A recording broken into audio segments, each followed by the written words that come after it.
അസ്സലാമു അലൈക്കും വറഹ്മത്തുള്ളാഹി തആല വബറകാതുഹു. മൂന്നാം യൂണിറ്റിലെ മൂന്നാമത്തെ ടെക്സ്റ്റാണ് നമുക്ക് നോക്കാനുള്ളത്. ജാമിയത്തി എൻ്റെ കോളേജ്.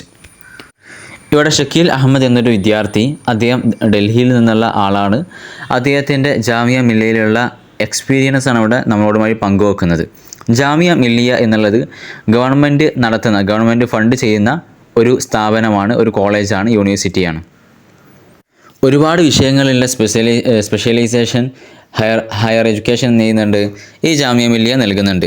അതുപോലെ തന്നെ ഇതിലെല്ലാം ഒരുപാട് ഫാക്കൽറ്റികളുമുണ്ട്. കുല്ലിയത്ത് പറഞ്ഞ ഫാക്കൽറ്റി, ഒരുപാട് ഫാക്കൽറ്റികളുണ്ട്. ഏതുപോലെ ടെക്നോളജിയും, അതുപോലെ തന്നെ എൻജിനീയറിംഗ് ഫാക്കൽറ്റി, അതേപോലെ തന്നെ കുല്ലിയത്ത് താലീം, അതേപോലെ കുല്ലിയത്ത് ലുഗാത്ത്, ഭാഷകളുടെ, ഉലൂമുൽ ഇൻസാൻ, ഹ്യൂമാനിറ്റീസിൻ്റെ ഫാക്കൽറ്റി, അൽ ഉലൂമുൽ ഇജ്തിമാഇയ്യ, അതുപോലെ കുല്ലിയത്തു ഫുനുൽ ജമാലിയ ഫൈൻ ആർട്സിൻ്റെ ഫാക്കൽറ്റി, അതുപോലെ തന്നെ ഫന്നുൽ ഇമാറുൽ അൽ ഇമ്രാൻ ആർക്കിടെക്ചർ, കുല്ലിയത്തു തിബുൽ അസ്നാൻ ഡെൻറ്റിസ്ട്രി, അതുപോലെ തന്നെ ദിറാസത്തുൽ ഇദാരിയ മാനേജ്മെൻറ്റ് സ്റ്റഡീസ്, അതുപോലെ തന്നെ കാനൂൻ ലോ, അതുപോലെ അൽ ഉലൂമു തബിയ നാച്ചുറൽ സയൻസ്. അങ്ങനെ ഇതിലെല്ലാം ഒരുപാട് ഡിപ്പാർട്ട്മെൻറ്റുകളുമുണ്ട്. അതുപോലെ തന്നെ ഒരുപാട് സ്വതന്ത്രമായിട്ടുള്ള സെൻറ്ററുകളുമുണ്ട്. ഇതുപോലെ മർക്കസ് സഖാഫുൽ അറബി വൽ Hindi, Indo Arabian cultural centre പോലെ അങ്ങനെയുള്ള ഒരുപാട് സെൻറ്ററുകളുമുണ്ട്. അതേപോലെ തന്നെ നാനോ ടെക്നോളജി, അതുപോലെ തന്നെ സോഷ്യൽ മീഡിയയ്ക്ക് വേണ്ടിയിട്ടുള്ള അൻവർ ജമാൽ ഖുദായി സെൻറ്റർ എന്ന് പറയുന്നത്, അതുപോലെ ഇസ്ലാമിക് സ്റ്റഡീസിന് വേണ്ടിയിട്ടുള്ള ഡോക്ടർ ദാക്കിർ ഹുസൈൻ ഇൻസ്റ്റിറ്റ്യൂഷൻ, അതുപോലെ മർക്കസുൽ ഫീസിയ നദരിയ തിയററ്റിക്കൽ ഫിസിക്സ് സെൻറ്റർ, മർക്കസ് FTK ലി ടെക്നോളജിയ അൽ മാലൂമാത്ത് ഇൻഫർമേഷൻ ടെക്നോളജിയുടെ സെൻറ്ററായിട്ടുള്ള FTK. ഇത്തരത്തിലുള്ള ഒരുപാട് ഡിപ്പാർട്ട്മെൻറ്റുകൾ ഈ ജാമിയ മില്ലിയയിലുണ്ട്. ജാമിയ മില്ലിയ 1920 അലിഗഡിലാണ് സ്ഥാപിതമാവുന്നത്. അതിൻ്റെ പ്രധാന നേതൃത്വത്തിലുണ്ടായിരുന്നത് മൗലാന മഹ്മൂദ് ഹസൻ, അതേപോലെ തന്നെ മുഹമ്മദ് മൗലാന അലി ജൗഹർ, സയ്യിദ് ഹക്കീം അജ്മൽ ഖാൻ, ഡോക്ടർ മുഖ്താർ അഹമ്മദ് അൻസാരി, സയ്യിദ് അബ്ദുൽ മജീദുൽ ഖവാജ, ഡോക്ടർ സാക്കിർ ഹുസൈൻ, ഇവരൊക്കെയായിരുന്നു ഇതിൻ്റെ തലപ്പത്തുണ്ടായിരുന്നത്. അതുപോലെ തന്നെ ഒരു ഇസ്ലാമിക് യൂണിവേഴ്സിറ്റി, അതൊരു ബഹുസ്വരതയുടെ പ്രത്യേകത ഉണ്ടാകുന്ന ഒരു ഇസ്ലാമിക് യൂണിവേഴ്സിറ്റി ഉണ്ടാക്കാൻ, ഒരു ഇസ്ലാമിക് സ്ഥാപനം ഉണ്ടാക്കാൻ, ഒരു എഡ്യൂക്കേഷണൽ സ്ഥാപനം ഉണ്ടാക്കാൻ വേണ്ടിയിട്ട് അവർ എല്ലാവരും തീരുമാനിച്ചിരുന്നു. അവർ വിചാരിച്ചിരുന്നത് ഇന്ത്യയിലുള്ള എല്ലാ വിഭാഗത്തിലുള്ള ആളുകൾക്കും പ്രോഗ്രസീവായിട്ടുള്ള എഡ്യൂക്കേഷൻ നൽകാൻ, പ്രത്യേകിച്ച് മുസ്ലിമീങ്ങൾക്കൊക്കെ പ്രോഗ്രസ് ആയിട്ടുള്ള എഡ്യൂക്കേഷൻ നൽകാനായിരുന്നു അവർ ഉദ്ദേശിച്ചിരുന്നത്. അത്തരത്തിലുള്ളൊരു നാഷണൽ യൂണിവേഴ്സിറ്റി ആയിരുന്നു അതുകൊണ്ട് അവർ ഉദ്ദേശിച്ചിരുന്നത്. അതിനാൽ തന്നെ ഇതിൻ്റെ തുടക്കകാലം മുതൽ തന്നെ ടാഗോറിനെ പോലെയുള്ള, ഗാന്ധിയെ പോലെയുള്ള ഒരുപാട് നേതാക്കന്മാർ, ഒരുപാട് വലിയ വലിയ ആളുകളുടെ സപ്പോർട്ട് ഇതിന് ലഭിച്ചിരുന്നു. കാരണം അവരൊക്കെ മനസ്സിലാക്കിയിട്ടുണ്ട് ഈ ജാമിയ മില്ലിയ എന്നുള്ളതിലൂടെ ജാമിയ മില്ലിയക്ക് ഒരുപാട് വിദ്യാർത്ഥികളെ വാർത്തെടുക്കാൻ കഴിയും, ഒരു സോഷ്യൽ കൾച്ചർ അവരിൽ ഉണ്ടാക്കിയെടുക്കാൻ കഴിയും, അതുപോലെ തന്നെ ഒരു ഗ്ലോബലായിട്ടുള്ള ഒരു പോയിൻ്റ് ഓഫ് വ്യൂ ഒക്കെ അവരിൽ ഉണ്ടാക്കിയെടുക്കാൻ കഴിയും എന്നുള്ള വിശ്വാസം ഗാന്ധിയെ പോലെയുള്ള ആളുകൾക്കൊക്കെ ഉണ്ടായിരുന്നു. പിന്നീട് അദ്ദേഹത്തിൻ്റെ കാര്യം പറയുകയാണ്, ഷക്കീൽ അഹമ്മദ് പറയാണ്, ഞാൻ ഈ സെക്കൻഡറി ഒക്കെ പഠിച്ചു കഴിഞ്ഞ സമയത്ത് പിന്നീട് എന്താണ് ചെയ്യേണ്ടത്, ഏത് കോളേജിലാണ്, ഏത് വിഷയമാണ്, എന്താണ് പഠിക്കേണ്ടത് എന്നുള്ള വലിയ ധാരണയോ ലക്ഷ്യമോ ഒന്നും എനിക്കില്ലായിരുന്നു. കാരണം ഞാനൊരു കച്ചവടമൊക്കെ ചെയ്യുന്ന ഒരു ബിസിനസ് ഫാമിലിയിൽ നിന്നാണ് ഞാൻ വരുന്നത്. ഞാൻ ഒരു ഗവൺമെൻറ് ഓഫീസിലോ അല്ലെങ്കിൽ ഒരു കമ്പനിയിലോ ഒരു ഉദ്യോഗസ്ഥനായിട്ട്, എംപ്ലോയി ആയിട്ട് പോകാൻ ഒരിക്കലും ആഗ്രഹിച്ചിരുന്നില്ല. ഞാൻ എൻ്റെ യൂണിവേഴ്സിറ്റി പഠനത്തിന് ശേഷം ഞാൻ എൻ്റെ ഉപ്പയെ ഞങ്ങളുടെ ഫാമിലി ബിസിനസ്സിൽ സഹായിക്കാനായിരുന്നു ഞാൻ ഉദ്ദേശിച്ചിരുന്നത്.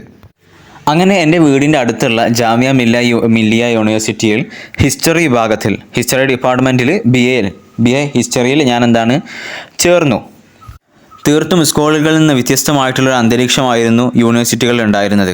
അവിടെ പ്രഷർ വളരെ കുറവാണ്, നല്ല സ്വാതന്ത്ര്യമുണ്ട്, അതുപോലെ തന്നെ കൂട്ടുകാരോട് കൂടെ കൂടാനും എൻജോയ് ചെയ്യാനൊക്കെ നല്ല അവസരമുണ്ട്.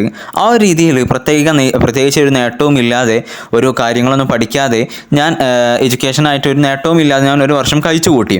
എങ്ങനെയൊക്കെയോ ഒരു ആവറേജ് ആയിട്ടുള്ള രീതിയിൽ പരീക്ഷയും ഒന്നാം വർഷത്തിലെ പരീക്ഷയും ഞാൻ പാസ്സായി. അങ്ങനെ ഒരു ദിവസം ഞാൻ ഒരു അരമണിക്കൂർ ലേറ്റ് ആയിക്കൊണ്ട് ക്ലാസ്സിലേക്ക് ക്ലാസ്സിലേക്ക് എത്തി. ആ സമയത്ത് ടീച്ചർ അവിടെ ക്ലാസ് എടുക്കുന്നുണ്ടായിരുന്നു. ഞാൻ അദ്ദേഹത്തിനോട് പ്രവേശിക്കാൻ അനുവാദം ചോദിച്ചു. പക്ഷേ അദ്ദേഹം കണ്ടതുപോലെ മൈൻഡ് ആക്കിയിട്ടില്ല. പിന്നീട് ഞാൻ രണ്ടാമതും ചോദിച്ചപ്പോൾ അദ്ദേഹം എന്നിലേക്ക് നോക്കിയാണ്ട് ചൂടായി. ചൂടായാണ്ട് ദേഷ്യപ്പെട്ടുകൊണ്ട് അദ്ദേഹം എന്നോട് ചോദിച്ചു, സമയം എത്രയായി ചോദിച്ചു. നീ അരമണിക്കൂർ എന്ത് ചെയ്തിട്ടുണ്ട്, പിന്തിയിട്ടുണ്ട്. എല്ലാ ദിവസവും നീ ഇങ്ങനെയാണല്ലോ, പിന്തുകയാണല്ലോ. നിനക്ക് പഠിക്കാൻ ആഗ്രഹമില്ലെങ്കിൽ എന്തിനാണ് ഇങ്ങോട്ട് വന്ന് നിൻ്റെ സമയം കളയുന്നത്? യൂണിവേഴ്സിറ്റിയിൽ നിൻ്റെ സമയം എന്തിനാണ് കളയുന്നത്? ജീവിതത്തിൽ വിജയിക്കാൻ ഒരു സർട്ടിഫിക്കറ്റിൻ്റെ ആവശ്യമൊന്നുമില്ല, ഒരു യൂണിവേഴ്സിറ്റിയുടെ സർട്ടിഫിക്കറ്റിൻ്റെ ആവശ്യമൊന്നുമില്ല. മറിച്ച് നിനക്ക് ഇഷ്ടപ്പെട്ട ജോലി ചെയ്യുക. നീ മനസ്സിലാക്കേണ്ട ഒരു കാര്യം, ജീവിതത്തിൽ ഏറ്റവും പ്രാധാന്യമുള്ള വാല്യൂ ഉള്ള കാര്യം എന്ന് പറയുന്നത് അത് നിൻ്റെ സമയമാണ്. പിന്നീട് ആ അധ്യാപകൻ നമ്മുടെ ഷാക്കിൽ അഹമ്മദിന് ആ ക്ലാസ്സിൽ ഇരിക്കാം, അല്ലെങ്കിൽ എന്ത് ചെയ്യാം, നിൻ്റേതായിട്ട് നിനക്ക് ഇഷ്ടപ്പെട്ട കാര്യങ്ങൾ ചെയ്യാൻ നിനക്ക് പോകാം, 2 ഓപ്ഷനും കൊടുത്തു. ഇതായിരുന്നു ആദ്യമായിട്ട് ഷാക്കിർ അഹമ്മദ് ഒരു ഖേദം തോന്നുകയും അദ്ദേഹം സ്വന്തത്തിൽ ചിന്തിക്കുകയും ഞാൻ ഇതുവരെ ചെയ്ത കാര്യങ്ങൾ എന്താണ് അതൊക്കെ ചിന്തിച്ചു. അത് അദ്ദേഹത്തിൻ്റെ ജീവിതത്തിലെ ഒരു ടേണിംഗ് പോയിൻ്റ് ആയിരുന്നു. നമുക്കെല്ലാവർക്കും നമ്മുടെ ജീവിതത്തിൽ ഇങ്ങനെ ഒരു ടേണിംഗ് പോയിൻ്റ് ഉണ്ടാകും. അത് തികച്ചും നല്ലതായിട്ടുള്ള ഏറ്റവും അഫ്ദലായിട്ടുള്ള ഒരു രൂപത്തിലേക്ക് നമ്മളെ മാറ്റാനും അതിന് കഴിയും. അപ്പോൾ ഈ ഒരു സമയമായിരുന്നു എനിക്ക് ആ ഒരു ടേണിംഗ് പോയിൻ്റ് ഉണ്ടായത്. അങ്ങനെ ഞാൻ എൻ്റെ ജാമ്യയിലുള്ള ശിഷ്ടകാലം, ബാക്കിയുള്ള കാലം ഞാൻ പൂർണ്ണമായിട്ടും എൻ്റെ ഇൽമിന് വേണ്ടിയിട്ട് ചെലവഴിക്കുകയും ഞാൻ എൻ്റെ ജീവിതത്തെ മാറ്റിമറിക്കാൻ ഉദ്ദേശിക്കുകയും ചെയ്തു. അങ്ങനെ 2 വർഷങ്ങൾക്ക് ശേഷം ഫൈനൽ എക്സാമിൻ്റെ റിസൾട്ട് വന്നപ്പോൾ BA ഉയർന്ന മാർക്ക് നേടിയ വിദ്യാർത്ഥികളിൽ ഒരാളായിരുന്നു ഈ ഷാക്കിർ അഹമ്മദ്. പിന്നീട് അദ്ദേഹത്തിൻ്റെ ഫാമിലി ബിസിനസ്സിലേക്ക് പോവുകയും അവിടെ ടെക്സ്റ്റൈൽസ് എക്സ്പോർട്ടായിരുന്നു അദ്ദേഹത്തിനുണ്ടായിരുന്നത്. അദ്ദേഹത്തിൻ്റെ MA പഠനം തുടരാൻ ഉദ്ദേശിച്ചിരുന്നെങ്കിലും അദ്ദേഹത്തിൻ്റെ ജോലിയിലുണ്ടായിരുന്ന സാഹചര്യങ്ങൾ ആ പഠനം തുടരുന്ന അദ്ദേഹത്തിന് ഓഫ്ലൈനായിട്ട് ക്ലാസ്സുകളിൽ പോയി പഠിക്കാനുള്ള അവസരം ഉണ്ടായിരുന്നില്ല. കാരണം ജോലി തിരക്കുകളൊക്കെ ഉണ്ടായിരുന്നു. അത് കാരണത്താൽ അദ്ദേഹം ഏഷ്യയിൽ തന്നെ ഏറ്റവും വലിയ യൂണിവേഴ്സിറ്റി ആയിട്ട് എണ്ണപ്പെടുന്ന, ഡിസ്റ്റൻസ് എഡ്യൂക്കേഷനിൽ ഏറ്റവും വലിയ യൂണിവേഴ്സിറ്റി ആയിട്ട് എണ്ണപ്പെടുന്ന ഇഗ്നോ യൂണിവേഴ്സിറ്റിയിൽ, ജാമിയ ഇന്ദിര ഗാന്ധി വതനിയ എന്ന് പറയുന്ന ഇഗ്നോ യൂണിവേഴ്സിറ്റിയിൽ അദ്ദേഹം MAക്ക് വേണ്ടിയിട്ട് മാജിസ്റ്ററിന് വേണ്ടിയിട്ടാണ് അദ്ദേഹം ചേരുന്നുണ്ട്. അങ്ങനെ അദ്ദേഹം ഓഫ്ലൈൻ ആയിക്കൊണ്ട്, ഡിസ്റ്റൻസ് ആയിക്കൊണ്ട് MA ചെയ്യാൻ ഉദ്ദേശിക്കുന്നു. പിന്നീട് അദ്ദേഹം ഇഗ്നോയിൽ നല്ല എക്സലൻ്റ് ആയിട്ടുള്ള മാർക്കോട് കൂടെ തന്നെ അദ്ദേഹം പാസ്സാവുന്നുണ്ട്. ഈ 2 കോളേജുകളിൽ നിന്നും, അഥവാ ജാമിയ മില്ലയിൽ നിന്നും ഇഗ്നോയിൽ നിന്നും അദ്ദേഹം നേടിയെടുത്തിട്ടുള്ള അദ്ദേഹത്തിൻ്റെ ഒരു എക്സ്പീരിയൻസ് അദ്ദേഹത്തിൻ്റെ ജോബിൽ, അദ്ദേഹത്തിൻ്റെ ബിസിനസ്സിൽ വളരെ നല്ല രീതിയിൽ അദ്ദേഹത്തിന് ഉപയോഗിക്കാൻ കഴിഞ്ഞിട്ടുണ്ട്. അദ്ദേഹത്തിന് അതിലൂടെ ഒരുപാട് നേട്ടങ്ങളും ഉണ്ടായിട്ടുണ്ട്. അദ്ദേഹത്തിൻ്റെ ഈവനിങ് ക്ലാസ്സിലൊക്കെ പഠിച്ചിട്ടുള്ള അറബി ഗൾഫ് രാജ്യങ്ങളൊക്കെ ബിസിനസ് ചെയ്യാൻ പോകുമ്പോൾ അവിടേക്ക് അദ്ദേഹത്തിന് ഉപകാരപ്പെട്ടിട്ടുണ്ട്. അവസാനം അദ്ദേഹം പറയുന്നു, ഈ 2 മദ്രസകളിൽ, ജാമിയ മില്ലയിലും അതുപോലെ തന്നെ ഇഗ്നോയിലുമുള്ള എല്ലാ അധ്യാപകന്മാർക്കും ഞാൻ നന്ദിയുള്ളവനാണ്, ഗ്രേറ്റ്ഫുള്ളാണ്, അവരോടൊക്കെ വളരെയധികം കടപ്പാടുള്ളവനാണ് എന്ന് പറഞ്ഞുകൊണ്ടാണ് ഇത് അവസാനിപ്പിക്കുന്നത്. അപ്പോൾ അദ്ദേഹത്തിൻ്റെ ഒരു ചെറിയൊരു അനുഭവം പറഞ്ഞു എന്നേ ഉള്ളൂ. പിന്നീട് അതിൻ്റെ ഒരു കോൺവെർസേഷൻ സ്റ്റൈലിലൂടെ കൊടുത്തിട്ടുണ്ട്. പിന്നീട് നാം ഇതുവരെ പഠിച്ച കാര്യങ്ങൾ ഒരു സംഭാഷണ രൂപത്തിൽ കൊടുത്തിരിക്കുകയാണ്. അത് നമുക്ക് സ്കിപ്പ് ചെയ്യാം. അതിൽ പറയാത്തൊരു കാര്യം എന്ന് പറയുന്നത്, ഒരായത്ത് പറയുന്നുണ്ട്, ലൈസൽ ഇൻസാൻ ഇല്ലാ മാ സഅ വഅന്ന സഅയഹു സൗഫ യുറാ എന്ന് പറയുന്ന ഒരു ആയത്ത് പറയുന്നുണ്ട്. അത് സമയം അത്രയും ഇമ്പോർട്ടൻ്റ് ആണ്, നമ്മൾ ചെയ്തത് നമുക്ക് ഉണ്ടാവുള്ളൂ എന്നുള്ളൊരു ആശയത്തിനാണ് ആയത്തോടെ കൊണ്ടുവന്നിട്ടുള്ളത്. പിന്നെ അതേപോലെ തന്നെ നമ്മുടെ സമയത്തിൻ്റെ പ്രത്യേകത, അതേപോലെ ഈ പാഠത്തിൽ നമുക്ക് മനസ്സിലാവുന്ന ഒരു ടേണിംഗ് പോയിൻറ്റിൻ്റെ പ്രത്യേകത, അതുപോലെ തന്നെ ഇഗ്നോ യൂണിവേഴ്സിറ്റിയെക്കുറിച്ച്, അതൊക്കെയാണ് ഇതിൽ പറയുന്നുള്ളൂ. പിന്നീട് അടുത്തത് ക്വസ്റ്റ്യൻ ആൻസർ ആണ്, ഇമ്പോർട്ടൻ്റ് ആണ്. അതിൽ ആദ്യത്തെ ചോദ്യം വരുന്നത്, എങ്ങനെയാണ് നാം വിജ്ഞാനത്തിന് വേണ്ടിയിട്ട് ഒഴിഞ്ഞിരിക്കൽ നിർബന്ധമാണോ, അതേപോലെ തന്നെ സമയം വേസ്റ്റ് ചെയ്യാതിരിക്കൽ നിർബന്ധമാണോ? അത് നമ്മുടേതായിട്ടുള്ള രീതിയിൽ ആൻസർ ചെയ്താൽ മതിയാവും. നമുക്ക് സമയം വളരെയധികം വാല്യുബിൾ ആയിട്ടുള്ള വസ്തുവാണ്. അത് നഷ്ടപ്പെട്ടു കഴിഞ്ഞാൽ തിരിച്ചു കിട്ടൂല. നമ്മൾ പരമാവധി ഉപയോഗപ്പെടുത്തണം. ആ രീതിയിൽ ആൻസർ കൊടുക്കുക. രണ്ടാമത്തെ ആയിട്ടുള്ളത് ജാമിയ മില്ലിയ എവിടെയാണ്, എപ്പോഴാണ്, ആരൊക്കെയാണ് നിർമ്മിച്ചത് എന്നുള്ളതാണ്. 1920 അലിഗഡിലാണ് ഈ ജാമിയ മില്ലിയ സ്ഥാപിതമാവുന്നത്. അതേപോലെ തന്നെ അത് സ്ഥാപിച്ച ആളുകൾ ഒരുപാട് പേര് നമ്മൾ പറഞ്ഞിരുന്നു. മൗലാന മുഹമ്മദ് അലി ജൗഹർ, മൗലാന മഹ്മൂദ് ഹുസൈൻ, അഹമ്മദ് അൻസ്വാരി, അതുപോലെ തന്നെ അബ്ദുൽ മജീദ് ഖിവാജ, അതേപോലെ തന്നെ ഡോക്ടർ സാക്കിർ ഹുസൈൻ, ഇവരൊക്കെ ഇത് നിർമ്മിച്ച ആളുകളാണ്. അതുപോലെ തന്നെ മൂന്നാമത്തേതായിട്ടുള്ളത് ഈ ജാമിയ മില്ലിയയുടെ വിഷൻ എന്തായിരുന്നു? അതെന്താണ്? എല്ലാവർക്കും ഒരു ഗ്ലോബലായിട്ടുള്ള, വിദ്യാർത്ഥികൾക്ക് ഗ്ലോബലായിട്ടുള്ള ഒരു പോയിന്റ് ഓഫ് വ്യൂ ഉണ്ടാവാൻ, അതേപോലെ ജോയിൻറ്റ് കൾച്ചർ ഉണ്ടാവാൻ, അതൊക്കെയായിരുന്നു അവരുടെ വിഷൻ എന്ന് പറയുന്നത്. അതേപോലെ എല്ലാവർക്കും, എല്ലാ ക്ലാസ്സിലുള്ള വിദ്യാർത്ഥികൾക്കും, എല്ലാ ക്ലാസ്സിലുള്ള ആളുകൾക്കും, സമുദായത്തിലുള്ള എല്ലാ ക്ലാസ്സിലുള്ള ആളുകൾക്കും വിദ്യാഭ്യാസം, എല്ലാ മേഖലയിലും വിദ്യാഭ്യാസം കിട്ടുക എന്നുള്ളതായിരുന്നു അവരുടെ ഉദ്ദേശം. നാലാമത്തായിട്ടുള്ള സമയം ഏറ്റവും മൂല്യമുള്ള വസ്തുവാണോ, അങ്ങനെ ആണ് എന്നുണ്ടെങ്കിൽ അതിനെ വിശദീകരിക്കാനാണ് നമ്മുടേതായ രീതിയിൽ എന്ത് ചെയ്യാം, എഴുതാം. അതുപോലെ തന്നെ അഞ്ചാമത്തായിട്ടുള്ള ഇഗ്നോ യൂണിവേഴ്സിറ്റിയുടെ കുറിച്ച് എഴുതാനാണ്. ഇഗ്നോ യൂണിവേഴ്സിറ്റി വളരെയധികം ഡിസ്റ്റൻസ് എഡ്യൂക്കേഷനിൽ ഏഷ്യയിൽ തന്നെ വലിയ യൂണിവേഴ്സിറ്റിയാണ്. ഒരുപാട് മില്യൺ കണക്കിന് വിദ്യാർത്ഥികൾക്ക് അത് പഠനാവസരം നൽകുന്നുണ്ട്. ഇന്ത്യയിലും ഇന്ത്യയുടെ പുറത്തുള്ള ആളുകളും അവിടെ പഠിക്കുന്നുണ്ട്. അതേപോലെ തന്നെ ഒരുപാട് ഫാക്കൽറ്റികളും ഒരുപാട് ഡിവിഷനുകളും ഒരുപാട് ഡിപ്പാർട്ട്മെൻറ്റുകളൊക്കെ ഉള്ളതാണ് ഇഗ്നോ യൂണിവേഴ്സിറ്റി. നമ്മുടേതായ രീതിയിൽ നമുക്ക് കുറേ എഴുതാം. അതുപോലെ തന്നെ പിന്നെയുള്ളത് വിട്ടഭാഗം പൂരിപ്പിക്കാനാണ്.